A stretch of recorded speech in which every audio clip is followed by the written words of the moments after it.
Radio.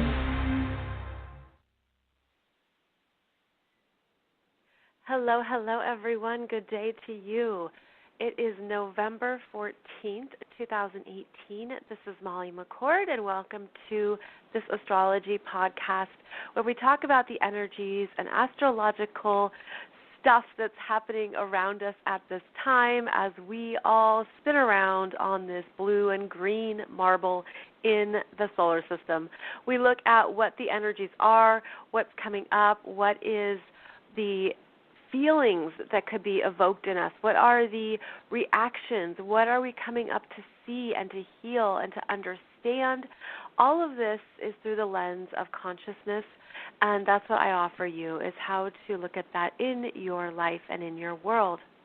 This is the Wednesday podcast where we talk about the weekly intuitive energies, and on the Monday podcast, I just shared with you a bunch of information about this upcoming Mercury Retrograde in Sagittarius.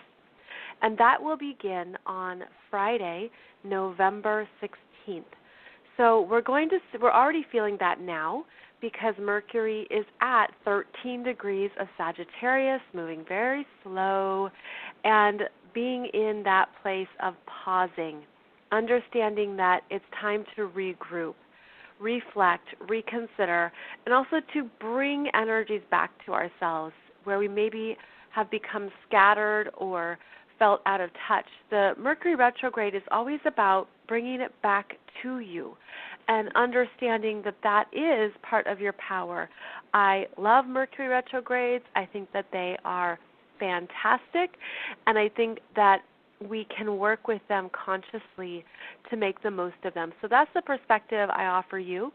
I feel like people go overboard with Mercury retrograde. It's like, keep it together, people. Keep it together. You're still in charge of your energy.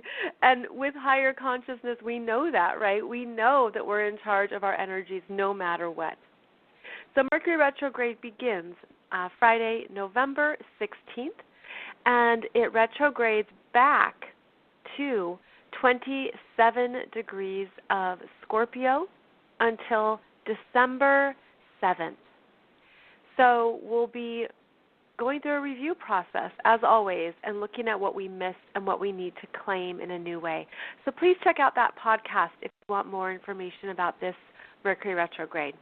Now, also coming up on the same day, the 16th of November, we have Venus stationing direct at 25 degrees of Libra after being in retrograde for 6 weeks.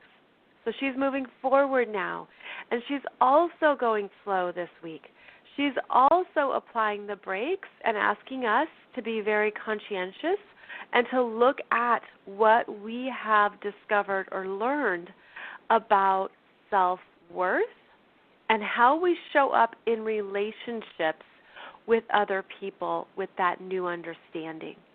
Because Libra energy is about how we share our energies, that giving and receiving, and ensuring that it is equal, ensuring that it is done in a way that people are giving back to you as you are giving to them. It's that ongoing exchange. And the Libra energy is meant to be objective. And so it can take a few steps back and look at what has been learned.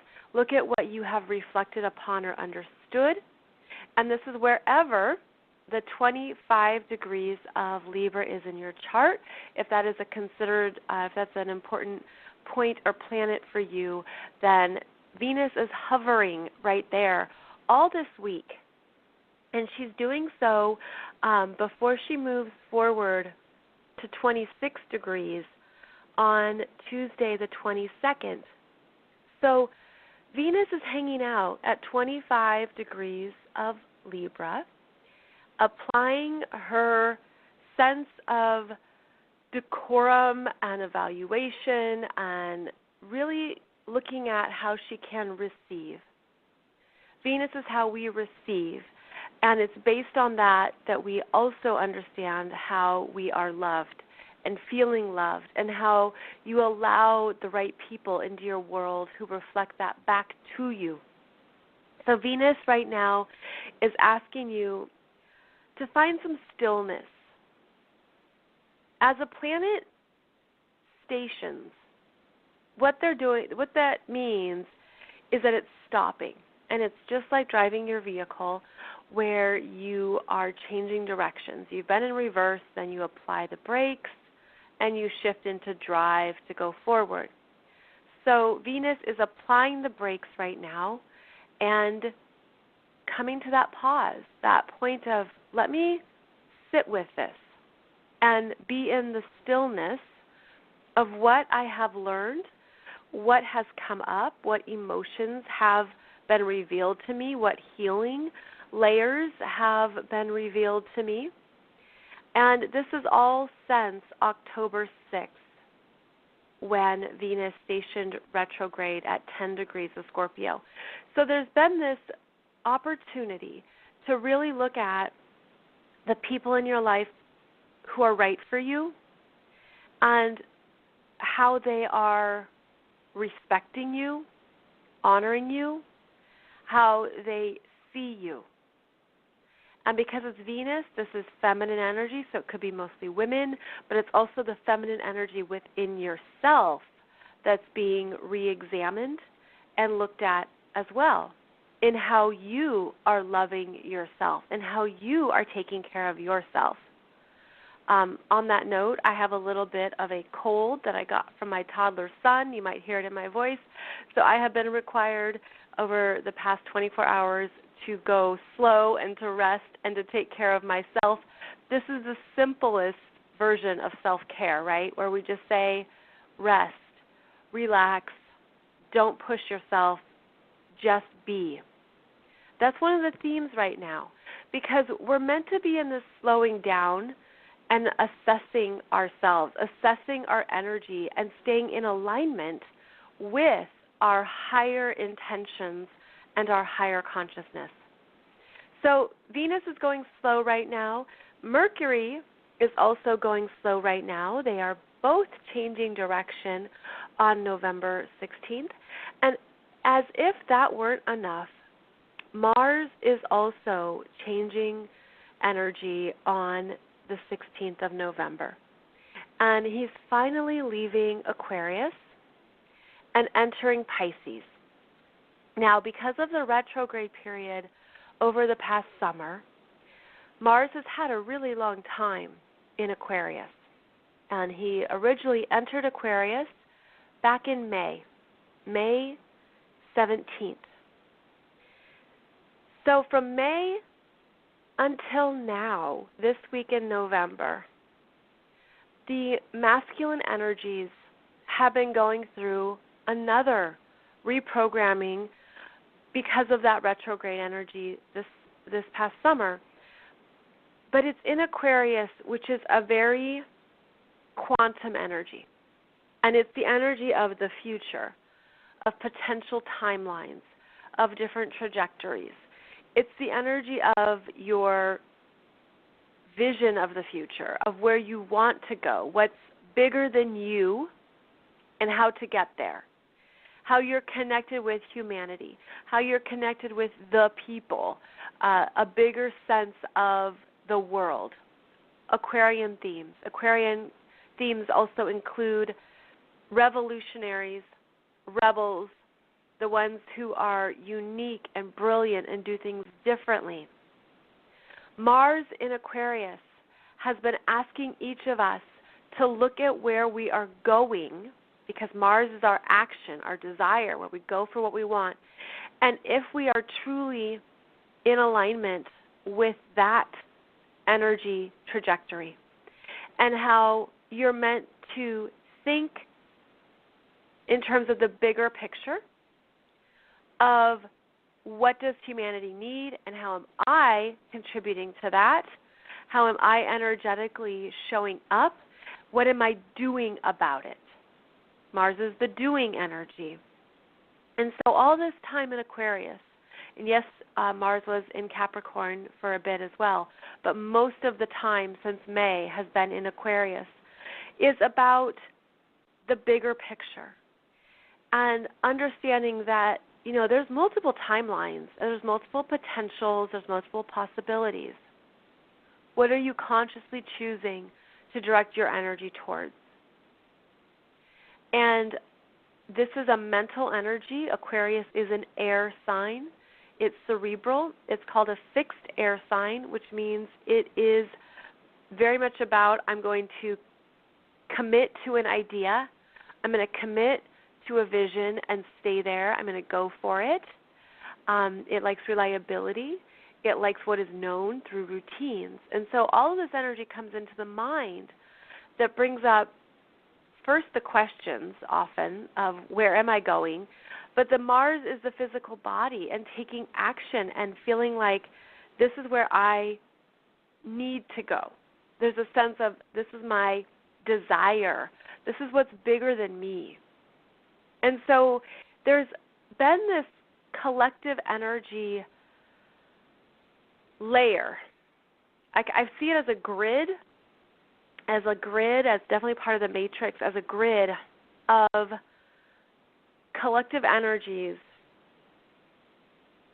that have been strongly activated by this masculine cerebral energies. And that can be across the spectrum of consciousness, right? It can be very conscious and very unconscious energies. But it's like the collective mind, the collective masculine mind has been reprogrammed. And it's meant to be reprogrammed because all of us contribute to that unified field. So there's this sense of things being reprogrammed this year. And that's been part of the work. I mean, I'm seeing this even at a small nano level, like a nanocosm, cellular. Is there such a thing as a nanocell? Because that's what I'm seeing, a nanocellular level about what humanity needs now energetically and what that needs, how that can, how that can be a guide of this different trajectory for humanity. Because we are not meant to relive Atlantis. And I know some of you know exactly what I mean. And there's people who listen to this podcast who have all different understandings and knowledge and wisdom. And so Atlantis was an experiment that was very masculine and scientific. And Atlantis was about the mind and knowledge and communities, and essentially how some of those experiments and energies went too far, and how there wasn't the balance of compassion, there wasn't the feminine energies. And a lot of what we've been working on at higher levels is reprogramming the feminine and the masculine to be cooperative, to work together, to honor each other's strengths, to honor what each other needs in a loving way. And we do that individually, and that's why I'm now seeing it like nanocellular, at really like that micro level is where changes happen, and then they energetically expand and change. And so we've been doing that individually because there are enough of us who are awake and aware of the Atlantis experiments to know that we're not doing that again. No, thank you very much. We don't need to have catastrophe. We don't need patriarchy to dominate excessively. That stuff is what is going to be shifting and changing even more because it's gone too far, and that's not what this planet's about. It's not about taking it to excess, although we've had that certainly demonstrated. It's about understanding that the feminine and the masculine are needed for each of us individually, but also for the collective. So that's what this big Mars in Aquarius energy has been about, is looking at where we've been too excessive with our mental energies, understanding that, yes, science, technology, engineering, medicine, very, very important, absolutely. But there's other things that are also important, and Aquarian energies go further. I mean, Aquarius is the scientist, but it's also, again, that rebel, that revolutionary, and some of us are evolutionaries. We are here to evolve things, and that's also what we are being able to choose right now is how humanity can evolve in a different way. You know, just that small little hobby. But really, that's what has been working with us energetically. That's why we've each had to do our own work and our own healing, and that's why next decade, as I keep saying, is paramount for people who are conscious and awake to be available to help, guide, and assist even more people. Because we're on a different trajectory, and that's where we're meant to go. That's what is needed, and that's part of the unified soul mission. And the unified soul missions and the soul tribes all changed this year with some of the eclipses. You let people go. You let parts of your life go. You let certain dreams go because they really weren't the best long-term match for you and this new trajectory. And that's going to be forming as we move ahead into next year and beyond. So understand that if there are voids, if there are openings in your world, it won't stay that way for long. It will always be replaced, and energy is always transmuted. So if you can keep trusting that the next chapter is unfolding now, you'll be magnetically in alignment for it. I'm hearing magnetically because of what has been cleared out. So Mars enters Pisces now. Anytime Mars enters Pisces, he's a tired soldier. He's exhausted, and he's ready for a break because Mars started this recent energy spiral back in January of 2017. Specifically, January 29th, 2017, Mars started his 2-year journey. It's about 2 years, obviously. It was a little shorter this time. And he's now completing what was started in January of 2017. And it's that energy of the soldier returning home, collapsing onto the bed and needing a break. Maybe he's wounded or is sick or exhausted. All Pisces themes. Maybe he just needs that time to himself, the period to regroup, to review. Also Pisces themes. Pisces being the last energy, the last imprint in a cycle, is a time to find the higher perspective, the higher meaning. What came about? What did I learn? Perhaps where did I have some regrets or felt discouraged? But hey, I have to let that go because it's time for the new cycle. And that new cycle for Mars will be starting in January of 2019. So from now through the end of December, there is a sense of going easy with your physical body and all the changes it's been through. You might need more sleep, more rest, more naps. One of the gifts of the Mars in Pisces is that you're meant to surrender the ego. You're meant to surrender it into the I don't know of the galaxy, into the nothingness, and to depersonalize.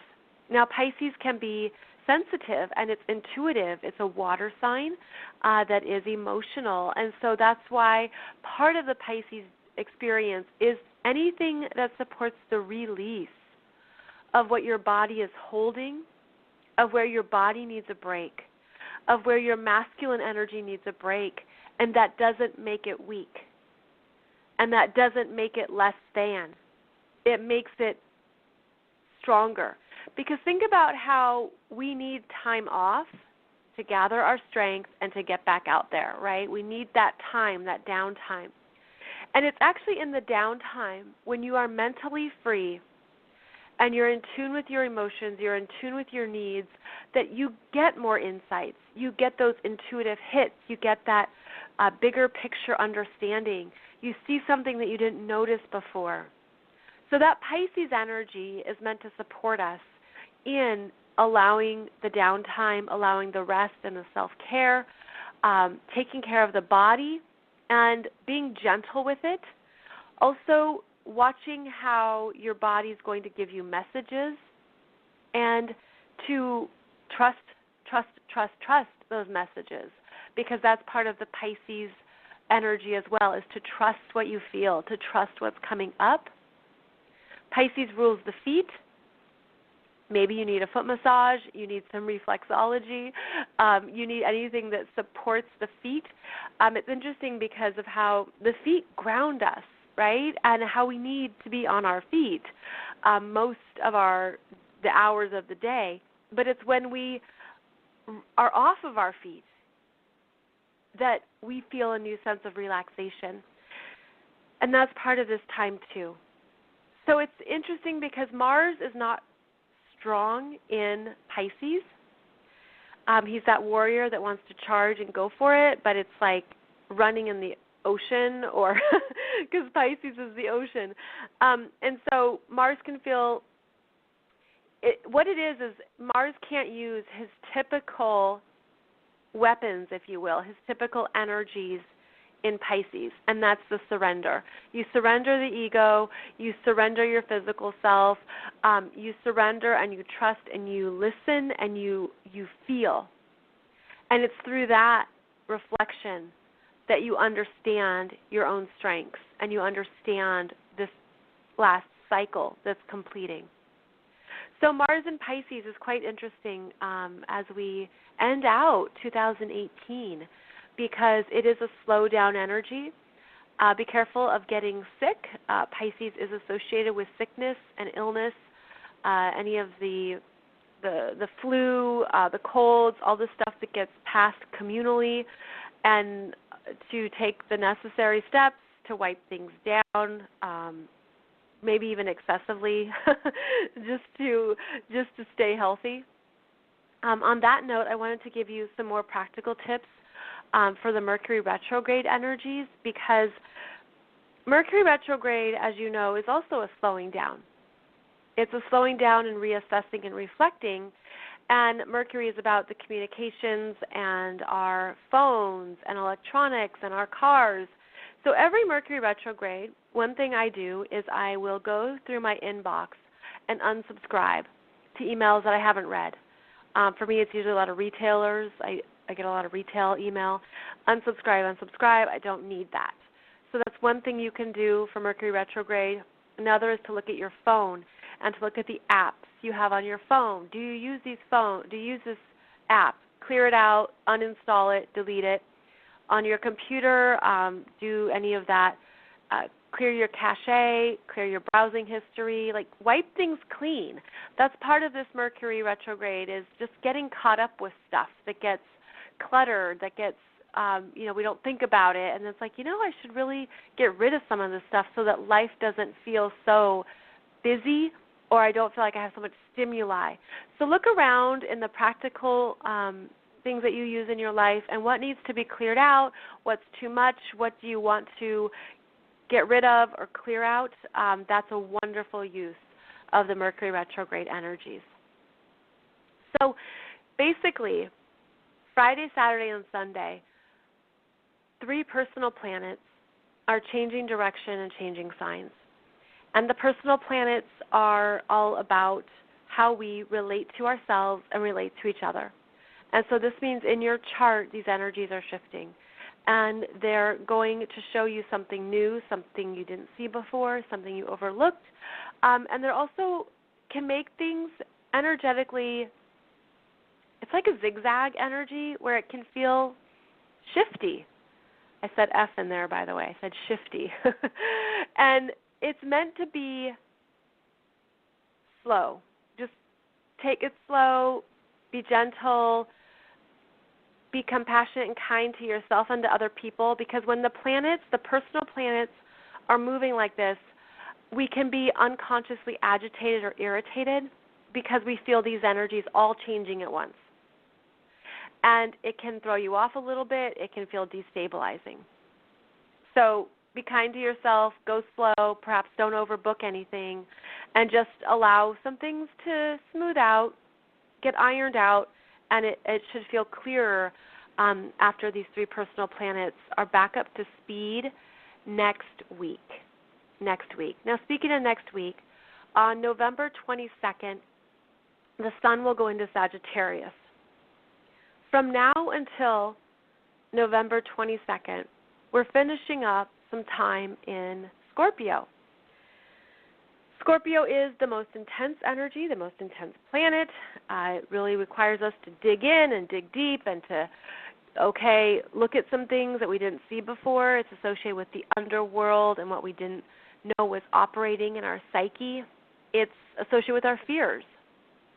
And so the Sun in Scorpio is now trailing where Jupiter in Scorpio has completed its cycle. So there's still remnants of this Scorpio energy coming up that Jupiter activated. And there's still healing work to be done. There's still revelations. There's still things you're working through, of course. That part of our journey, it doesn't end. But we master things. We become more powerful with it. And if you've listened to the show for a while, you know that I described for you back in October the 3 archetypes associated with Scorpio. The Scorpion, the Phoenix Rising, and the Eagle. Well, by the time the Sun finishes out its voyage through Scorpio, ultimately you feel like more of that eagle. You have that eagle eye, that clarity, the understanding of where your energy is best used and where it's not, of where you want to put your time, your emotions, your energy, and where you do not. The Scorpion is very reactionary. It stings. It acts out of fear. But by the time we complete each journey through Scorpio, we should have transmuted that powerfully. That's the work. That's the lesson, is looking at how can I own this? How can I understand this is part of my power, untapped power, and now I claim it and work with it differently so that I'm in charge of it. It's not in charge of me. And so there's this eagle energy that emerges, and it gives you that higher viewpoint of what you were learning, what you were understanding about yourself, where you had a fear that was holding you back, big or small, right? It can show up in so many ways. It can be many fears. But this last week of Sun moving through Scorpio is about that eagle and owning that part of yourself. And it's usually something new every time the Sun goes through Scorpio. And so last year it would have been one thing for you, and this year something different. But it's always in the same area of your chart. Wherever that Scorpio energy is in your chart is where you are constantly transforming throughout your life. And so that's where you can see some of the most powerful transformations throughout your life. Now, just last week, Jupiter left Scorpio and went into Sagittarius. And I felt this energy change, and it was quite interesting. I wasn't expecting it like this, but I felt lighter. I mean, it felt good to have Jupiter go into Sag, but I also unexpectedly felt an exhaustion. I felt tired. And so the image I was getting was of one of the Indiana Jones movies where he is in the snake pit. You remember that movie? I think it was the first one. And he's in the pit, and it's dark, and he lights a torch, and he's like, snakes. I hate snakes. And that right there felt like part of the Jupiter and Scorpio, because Scorpio is the dark, the underworld, what's below the ground, and it's associated with snakes.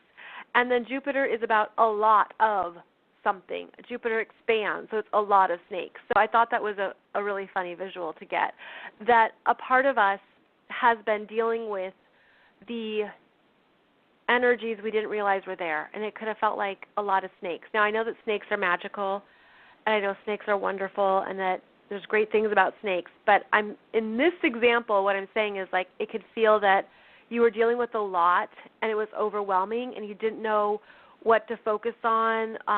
It could have felt scary, emotionally intense, right? It's big. And then the example or the visual that came through after that was clawing your way out of that pit of snakes, like your fingernails are in the dirt pulling you out. Like you're like, oh my gosh, am I done with this snake pit? Am I done? Am I done? And you pull yourself back up to the earth. And after all that work and all that energy you exerted, there's just this sense of, I'm going to collapse right here on the earth out of exhaustion and take a break. The Scorpio energy has churning with it. We have to work at things. There's intensity. And then you crawl out of where you've been working and you just want a break and you just need a moment to gather yourself again. That's what I felt when Jupiter transitioned from Scorpio into Sag, was just that I need a break from some of this intense stuff. I'm just going to lay right here on the floor and stare up at the ceiling fan and just take a minute, because it would make sense that you would feel exhausted after the deep work of the past year. And so if that is true for you, again, going easy with yourself, not pushing it, and most importantly, recognizing what you have transmuted and healed. Really recognizing it, because we have to do that as part of our power. That's how you feel powerful, is you say, yeah, look at that. Look what I worked through. Look at what I conquered. Look at what I understood about myself, and I transmuted those fears like a badass, and I'm amazing, right? You look in the mirror and you say this to yourself every morning. That's what it is. And then this Jupiter in Sag energy brings in that positive energy, brings in that sense of believing in yourself in a new way.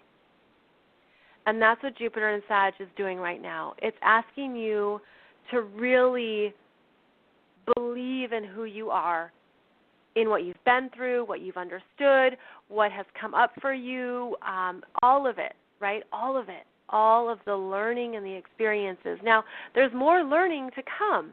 That is what the Sagittarius energy is. It's learning, it's understanding, collecting wisdom, understanding the bigger picture.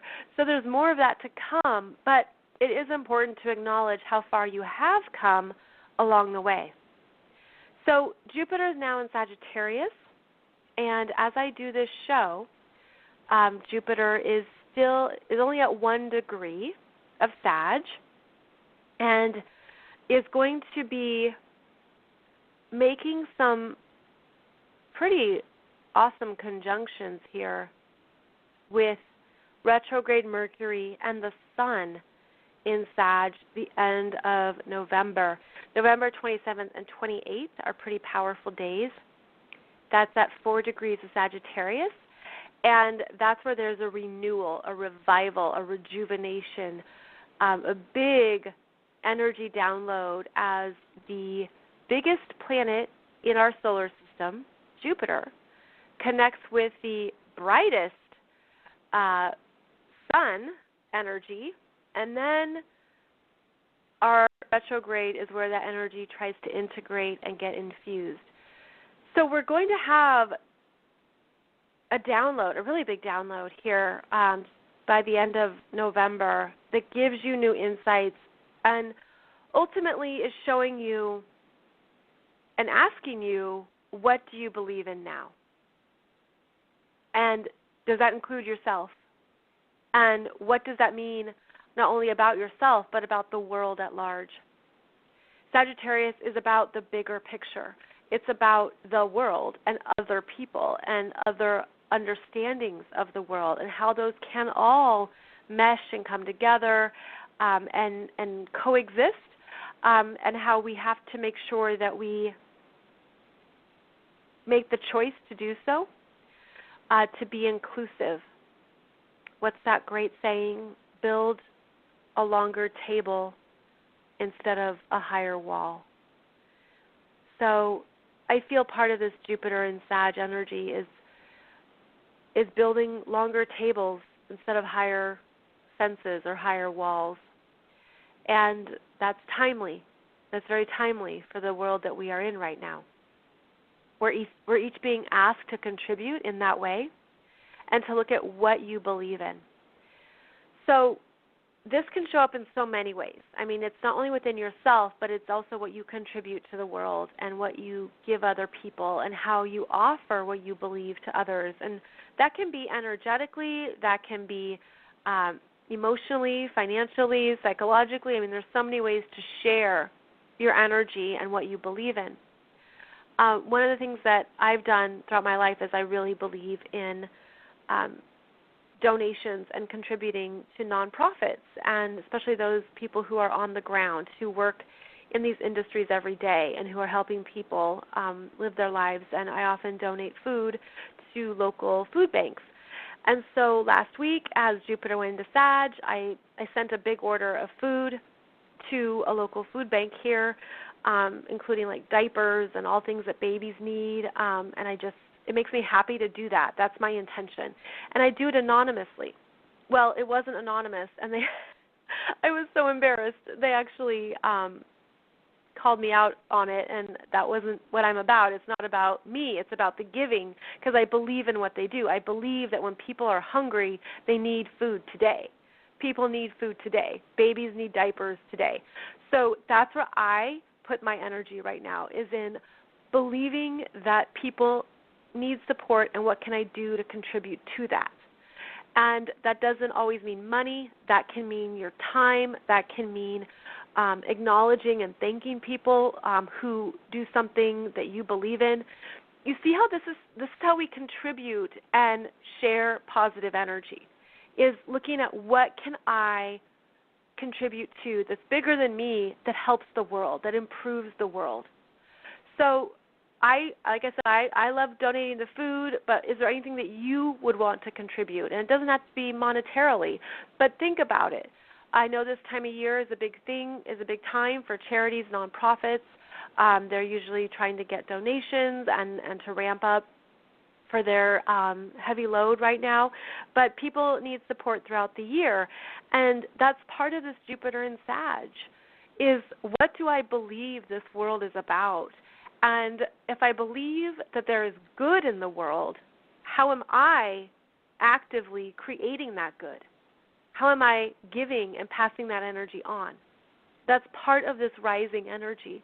And again, it gets stronger as we enter the last week of November, and you look at what you can contribute. Now, there's also craziness associated with it, at least here in the United States, where people go big with shopping. And that's the Black Friday events, that's the holiday shopping, that's all the ways people want to spend money. And you can look at it as, well, what reflects my values? What reflects the kind of world I want to live in, and to follow that energy thread. So there's a lot here about what you can do to feel like, I know we live in a good world, and I want to be a part of that. So that's part of our task, if you will, with this Jupiter and Sag, is looking at what you believe in about the world and then how you contribute to that and how you help that be a reality, how that is something that gets passed on and is offered to other people. I think it's as simple, too, as just sending an email to anyone who does work that you appreciate, and just acknowledging them and recognizing them and saying thank you so much. That kind of thing goes a really long way, especially if you've ever done work in a nonprofit, or you've been on the front lines of working with people or pets, organizations, anything, right? There's lots of people out there who are doing what they can in the world to make it a better place, and we can each contribute to that through small ways or big ways. So I think that's part of what we have the ability to choose right now. Now we're coming up to a full moon, next week. And the full moon is on November 22nd and 23rd. I have a video for you on YouTube that goes through the chart of the full moon, and it's all about possibilities and staying open. And that's the theme that I shared with you as well in the Mercury Retrograde show, is that right now the energies are very flexible and open. New possibilities are showing up, new opportunities, new potentials. It's like all this mutable energy is coming up. Mutable energies are Gemini, Virgo, Sagittarius, Pisces. These are the energies that transition us between seasons. They transition us from spring into summer. That's Gemini. And I'm talking about the northern hemisphere, and in the southern hemisphere it would be the opposite. But they transition us between seasons. So the mutable signs are all about transition. And we're going to have a lot in Sagittarius. We're going to have a lot in Pisces. And so it's a time of change. And it's a time of changing and opening to new possibilities that weren't quite there before.